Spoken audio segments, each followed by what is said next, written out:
Hello and a very warm welcome to another brand new episode of your very own show, Colours of India.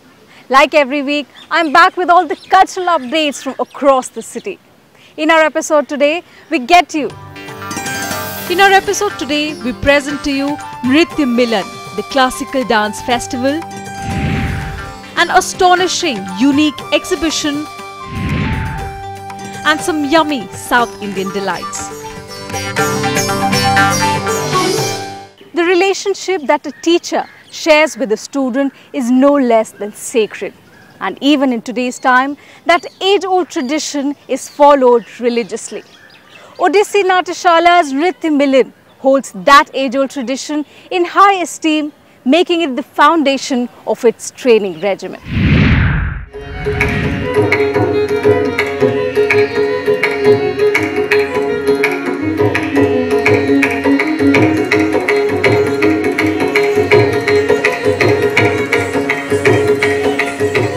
The Guru-Shishya Parampara, a rich tradition based on human respect of wisdom and experience, through which knowledge is transferred to the young. Delhi was reintroduced to it by the Odissi Natyashala's Nritya Milan, where the Gurus shared a common platform with their Shishyas. My main aim is there's many young and talented dancers, young gurus also there. So like most of them are not getting any chance to showcase their talent and all. So my main aim is to bring them to the limelight and just to popularize our art and culture. Like so many talented dancers and all, like people should know there's so many dancers, like young dancers and young gurus are there, talented.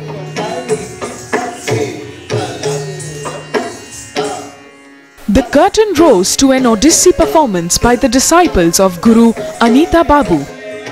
It began with a Mangala Charan presented by young learners, raw but ready to attain mastery like their gurus.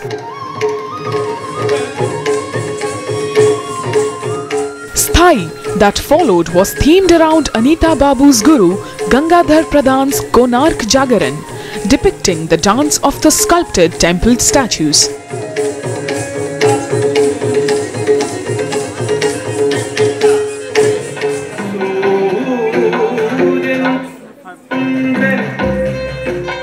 Jayaprabha Menon's seasoned disciples came next. A spectacular Mohiniyattam repertoire on Angikam Bhuvanam Shloka, where Shiva as Nataraj is iconized.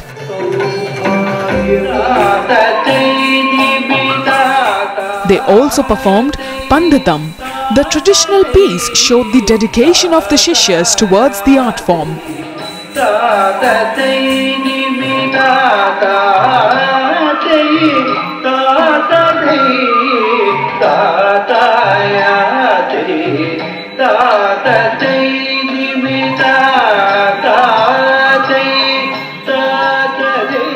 Guru and Shishya. If Guru is there, Shishya must be. And one day Shishya will be Guru. Like this, the Prabhav will be going on. So, and also in the theme or the Narishar, the same, if there is a male or female, feminine or masculine, or Shakti, and the Srishti, so both we need that. I relate with the Guru-Shishya Parampara. With the Guru-Shishya Parampara, I relate Ardhanarishar.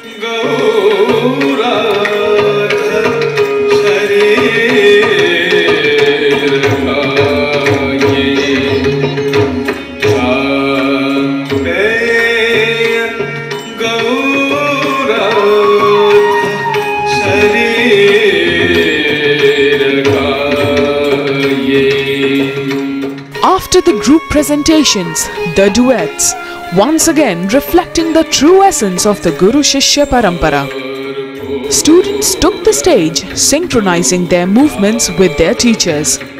Eminent Odissi dancer Teena Jha, accompanied by her student Shorbani Nandi, presented Ardhanareshwar, where the combined divine being of Shiva and Parvati were portrayed.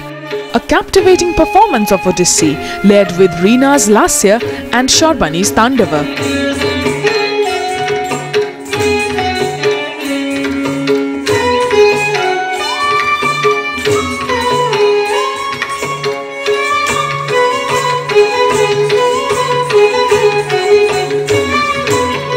We are living in this modern time where somehow the Guru-Shishya relationship is somewhere getting diluted. And if I may say diluted, when I say diluted, it means that previously the Shishya would stay at Guru's house and it would just not be learning dance for 1.5 hours or 2 hours. It would be the whole life process. And that's what the Shishya will be carrying.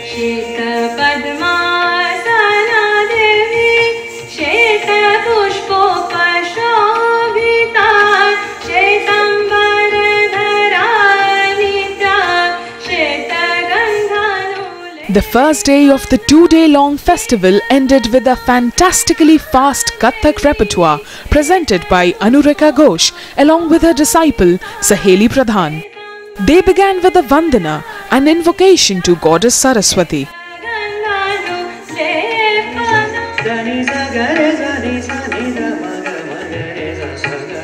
Escalating rhythmically to a fast-paced footwork, Anurekha presented Talashmay, a chaturang based on Rag Bageshri.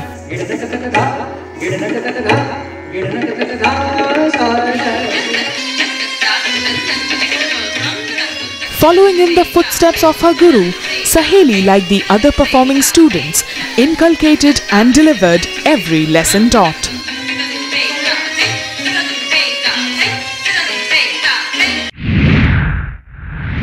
Mastering the art and dancing together with the gurus is probably the highest reward for any student. Matching them step for step is a blessing for generations of gurus together.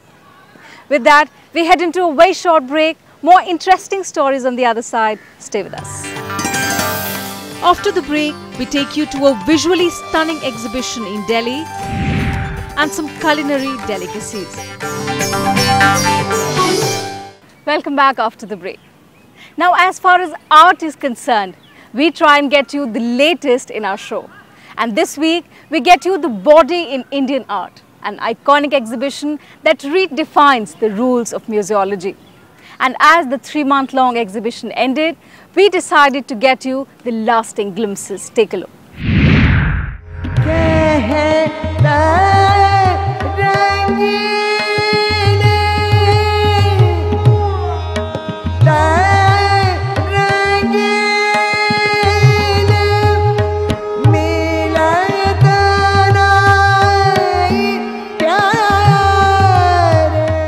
Stark and Spartan, the imagery is dark, but the human body is also about hope and possibility.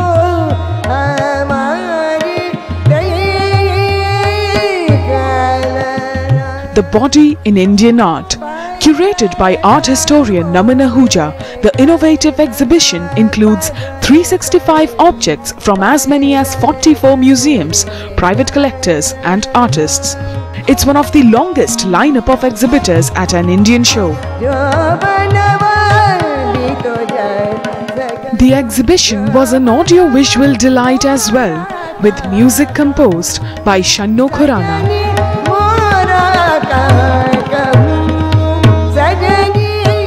This is an exhibition that actually brings together the entire history of Indian art into a single exhibition. It looks at folk art, it looks at classical art, it looks at things which are contemporary, and it juxtaposes them with things that were made in times ancient or medieval. The galleries are arranged thematically, and it tries to have a conversation between ideas which are ancient, medieval, but it looks at those ideas through a contemporary lens. So what I've tried to do all through the exhibition is create juxtapositions.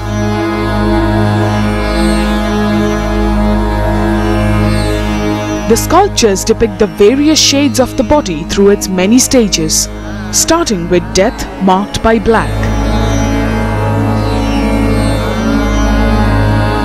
At the entrance, people are greeted by a black statue of a Naga warrior as the protector.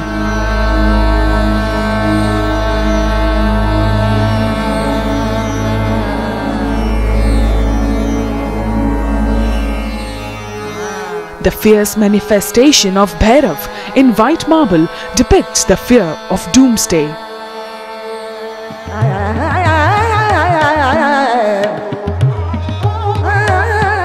Virasati and Viragal, a woman and man decapitating themselves, is the surreal dance of death.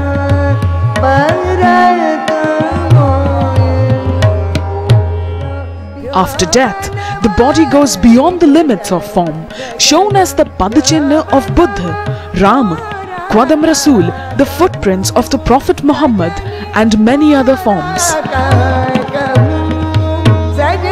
The formless body in turn giving way to birth and creation.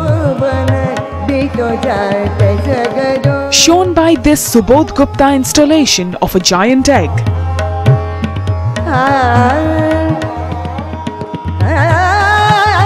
A corner dedicated to mothers illustrates the act of birth with a single lingam situated in the middle of the room, surrounded by divine feminine beings.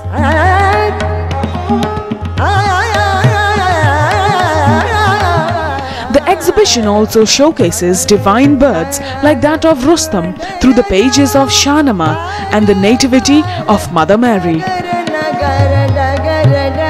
The exhibition therefore exists at two fundamental levels. One is the level of looking at things initially in these galleries at a level of seeing it as an exhibition about death and birth and the quality of art and those kinds of questions. But there is a very important subtext that runs throughout this exhibition, which is an extremely gendered and political and caste-based issue about regional inclusions.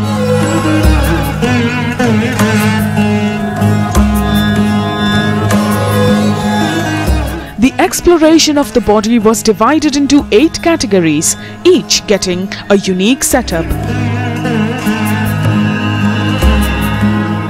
The richness of the concept was matched with an equally captivating and avant-garde design, altogether making the body in Indian art a phenomenal event in Indian museology. Further defining the body, a southern temple setting housed the body of the supernatural being of Kuber, the god of wealth, Ardhanareshwar and Nagdev. This flows into the body in Cosmos, where the zodiacal symbols are uncovered like the Book of Talisman. The designer Siddharth Chatterjee has designed this exhibition here in National Museum, and it has, I think, come up beautifully. He's been able to use the spaces very intelligently.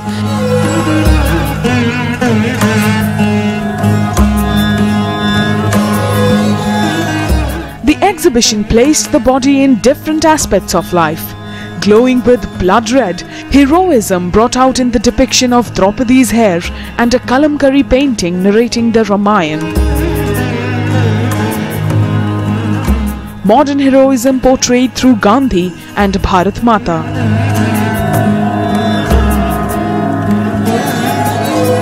The body in its complete form also surfaced with Malinatha and alike, showing a perfect balance. A seductive Khajuraho fashioned figurine, the Surasundari, also finds its way as an example of passion.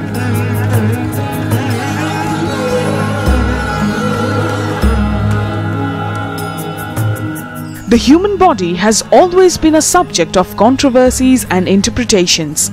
This exhibition not only focused on the stereotypical ideas, but also pointed to a new cultural direction.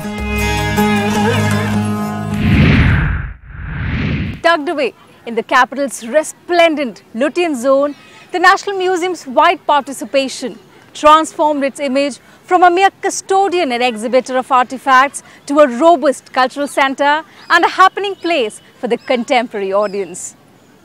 Next we present to you the iconic play Tughlaq. The masterpiece is still considered a parable for the politics of every era.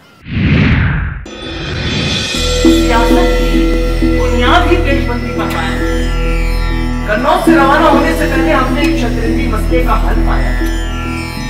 हमारे मुख्तिम का लिखा खत है, A mirror of social change in a nation steeped in political drama and tussles. That's a stage play that reflects the times we live in. Girish Karnad's iconic 13-act play, Tughlaq, transcends time. The Sri Ram Center Repertory Company brings it back to the capital. Tughlaq is a genius, but unfortunately this genius was not able to convince his own people about what he wanted to do. Then automatically he failed because of that. हमने कहा ना कि हम उनका दीदार करेंगे और हमने सुना है कि शेख साहब हमारे हमशक्ल हैं तो क्यों ना एक बार अपनी ज़ाती शक्ल Muhammad bin Tughlaq of the Tughlaq dynasty remains among history's most misunderstood rulers.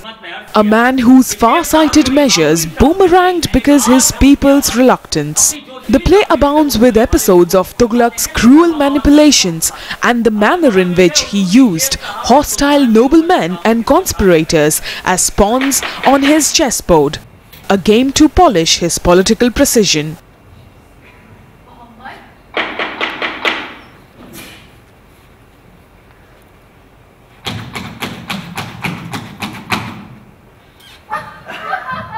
Tughlaq जैसा कैरेक्टर हर किसी के लिए एक सपना होता है, हर एक्टर के लिए, और मुझे करने का मौका मिला। ये मेरा सौभाग्य है कि तुगलक का कैरेक्टर, और काफ़ी मेहनत है इसके पीछे, माधवन की, डायरेक्टर की। प्ले ऑलरेडी डायरेक्टर का होता है स्टेज पे, उसकी डिज़ाइनिंग और इन सारी चीज़ों को करते हुए तो मुझे काफ़ी बहुत कुछ सीखने को मिला इसमें। In all of us, there is a streak of Tughlaq, and of the mute masses he ruthlessly manipulated. That is the overarching theme.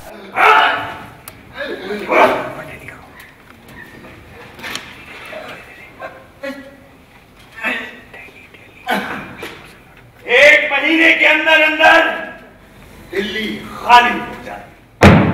Actor, director, writer Girish Karnad scripted Tughlaq nearly half a century ago. It was a pet project reflecting the protest in 1964. It remains as relevant and contemporary.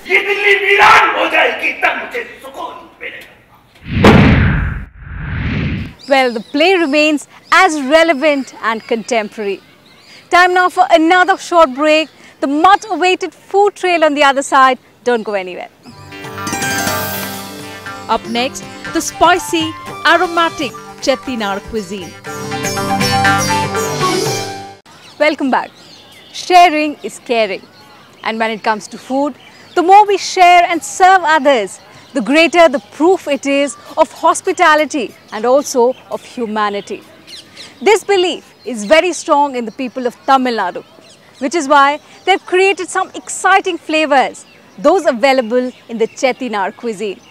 And for more sumptuous bites, let's go over to our in-house foodie, Shubhra. Hello and welcome to Food Trail with me, Shubhra Mukherjee. Today my trail brings me to Tamil Nadu House, where I am going to be exploring one of the most aromatic and one of the most spiciest cuisines available in India. Yes, it's the Chettinad Cuisine. I can't wait, so come and join me.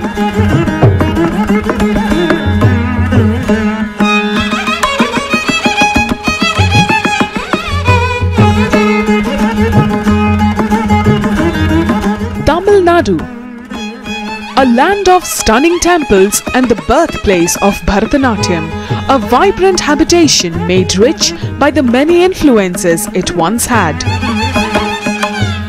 That vibrancy surfaces in the cuisine too.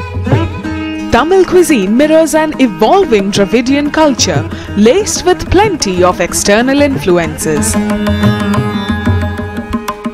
Local dynasties like the Cholas, Cheras and Pandyas brought in their own tastes. Foreign influences, the British, Dutch and French gave their own ideas of reducing the spiciness in the cuisine. The multiple influences gave rise to region-specific variations. North Tamil Nadu is more inclined towards vegetarian food, but the southern or Chettinad region is more famous for its non-vegetarian varieties. Chettinad food है। इसके अंदर जो base होता है हमारा काजू का और खसखस का है। खसखस ठंडा होता है और ज़्यादा स्पाइसी नहीं होने की वजह से टेस्ट में उसका अलग फ्लेवर आता है। बाकी दूसरे जो होते हैं वो मसाला बेस के खाने होते हैं। इसके अंदर मसाला बहुत ज़्यादा नहीं है हमारे पास। मेन है कि उसके अंदर हमारा काजू का पेस्ट है, खसखस का पेस्ट है और हल्का गरम मसाला है जो एक्चुअल मसाला होता है, ना कि मिर्चें डाल के और उसका एक फ्लेवर बना दिया। जो चेटीनाड होता है ये हमारा गांव का है, उसका नाम बोलता है कारेगुड़ी बोलता है। मतलब जो राजा और क्वीन उसका साथ में 50 साल का पीछे ये कुजीन स्टार्ट हो गया, मतलब चेटीनाडू। चेटीनाडू मीन्स ये मसाला बनाता है जो हैंड में बनाता है। पहले मिक्सी और ग्राइंडर वो पहले था नहीं है, पहले पूरा हैंड में बनाता है। उसके ना 12 और 13 मसाला इसमें मिक्स होता है। मतलब अभी जो साउथ इंडियन होता है वो चेटीनाड में मिक्स हो गया।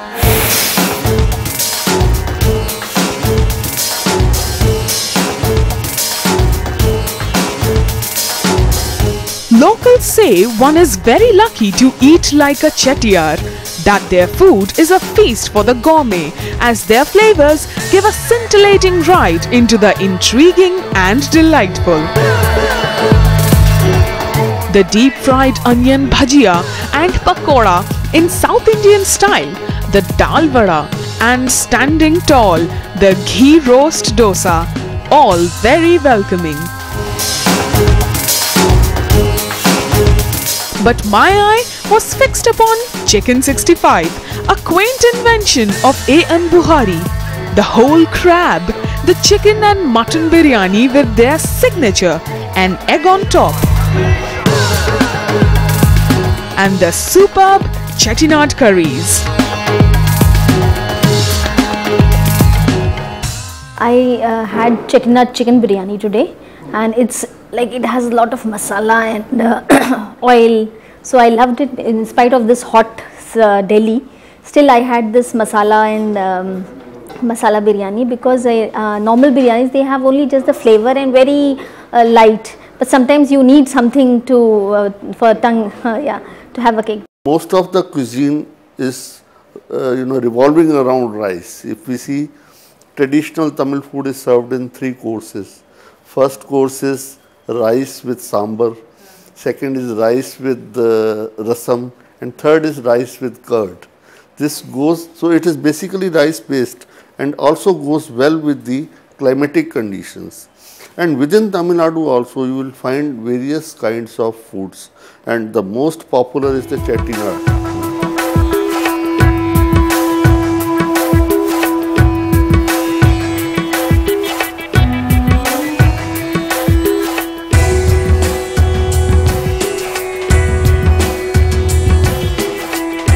During Chola rule, trade brought in many new ingredients into the region.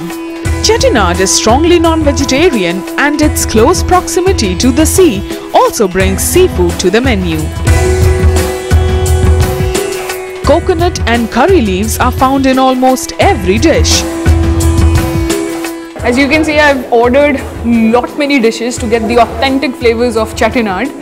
So over here I'm going to begin with the rasam and the aplam, which is my starter.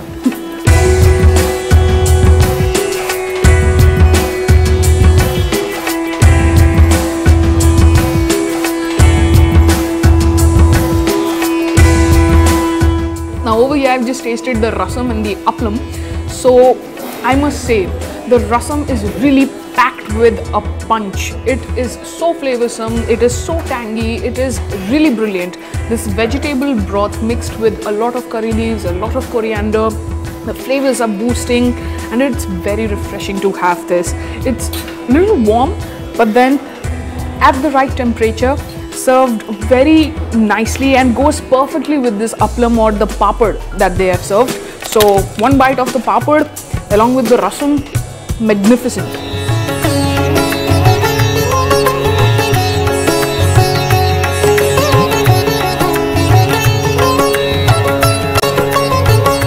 After my appetizer, it was time for the meaty marathon. I gracefully jumped into generous helpings of the Malabari parota, the Tamil version of the paratha, and the famous chicken chettinad, a lavish yet fiery preparation that truly defines Chettinad cuisine. Mind-blowing, absolutely mind-blowing. Now I must say, over here I've just tasted the chicken chettinad with the Malabar paratha, and I must say the chicken chettinad is a flavor riot. Just over here, the chicken is very succulent, and the gravy, especially the gravy, it might look oily, it might look rich, but I don't care. It is a very spicy gravy, and the soothing and the best part about this thing is that the kick of the heat kicks in or comes in after you've tasted it.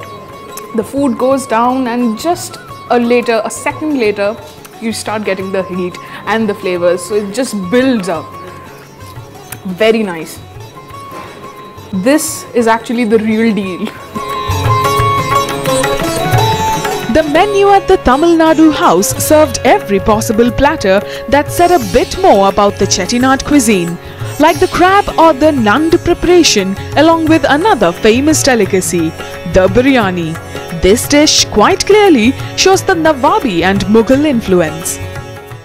Now I've just tasted over here the iconic dish of the Chettinad cuisine, which is the mutton biryani along with the crab preparation. And I must say, the mutton biryani is one of the very delicious biryanis I've ever tasted, packed with so much of masala, so much of flavor, and you can almost smell the flavors, the masalas that have been infused into the meat, into the rice. A whiff of the food is all that you need to understand how delicious it is. Very, very nice.